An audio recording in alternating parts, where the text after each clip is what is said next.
Hi, I'm Tom from XRay, the workflow company. In this video, I'm going to show you everything you need to know to get started with n8n and build your first automation in under 10 minutes. So let's go. So what is n8n? It's an automation provider with extensive support for AI and low-code. It is a little bit more complicated than popular no-code providers like Zapier, Make, or Pipedream, but today we're just going to focus on a simple example to get you started. There's a ton of possibilities with n8n, so let's do it.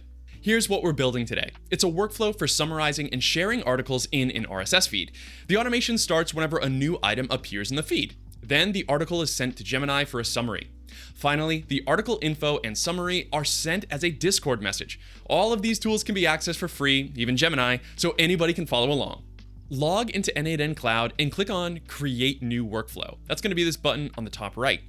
Once you're in, you can see a full canvas with a big plus in the middle to add your first step. This is going to be your trigger. When you click on Add a Trigger, you have a whole bunch of options here, but we're going to focus on an app event, and that app is going to be RSS, a new RSS feed trigger. Click on the new RSS feed trigger, and this is your configuration menu. Now, most triggers will require you to connect an account, but in an RSS case, you actually don't need to do that. What a trigger does is tells n8n where to look for data. So in this RSS trigger, we don't need an account, but we do need to specify how often it needs to look for updates. That's what this polling interval is, and provide an RSS link. In our case, we're going to switch this to The Verge, a news source. Note that this feed URL could actually be your favorite blog, a subreddit, or whatever you'd like. Once you have a URL ready, click on Fetch Test Event. Then you'll generate an output here. Click on Schema if it's not already selected, and notice all of these variables in the output.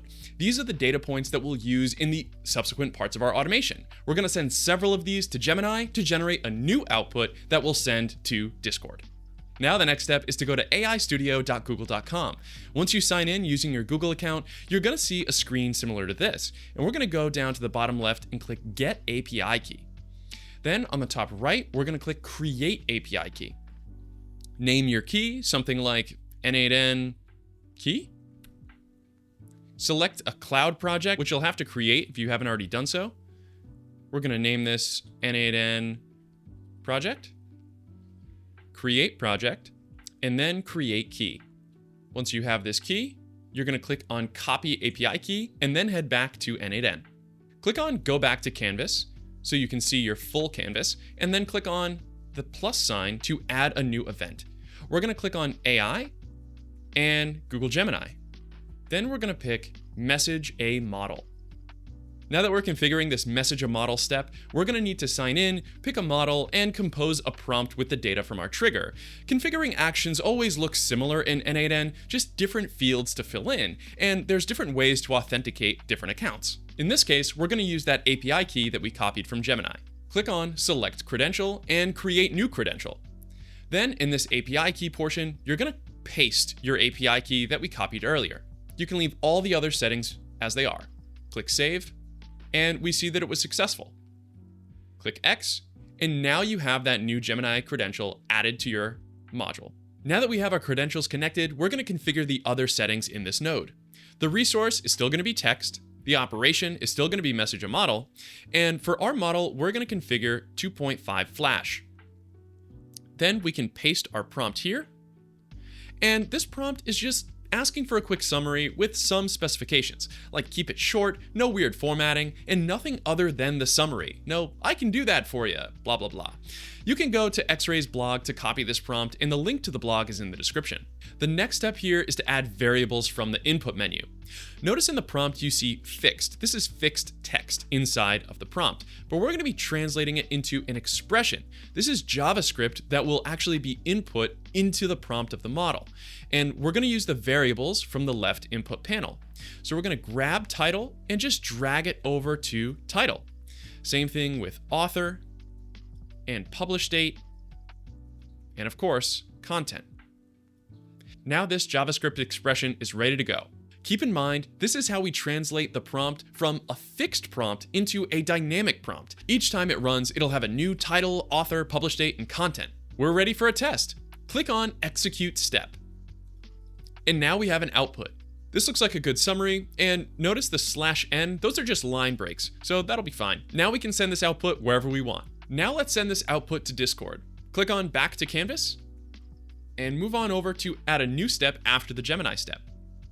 We're going to do an action inside of an app and click Discord. Then we're going to send a message. Again, we have a new configuration menu. For a connection type, choose Webhook. Over in Discord, open up channel settings for a channel that you own.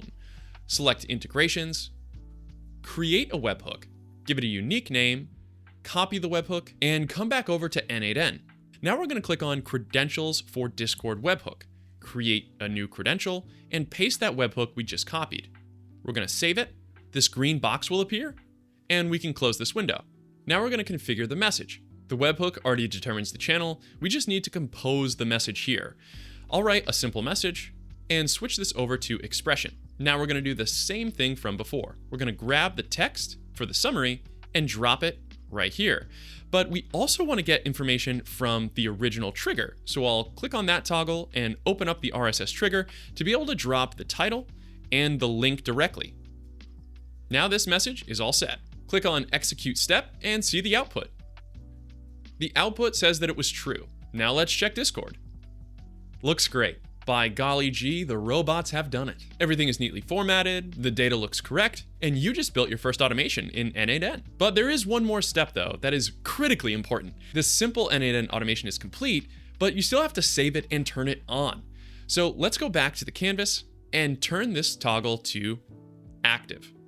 Now, if this is your first n8n automation, you'll get a prompt that looks like this. We'll click Got it, and see that this scenario is now active.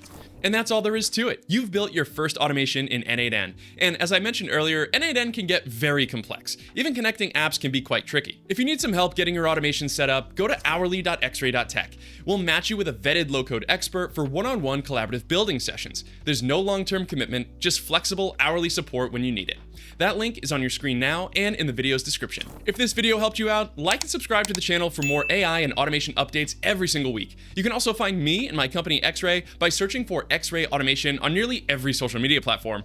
For now, I've got to go, so until next time, find your focus and stay in flow.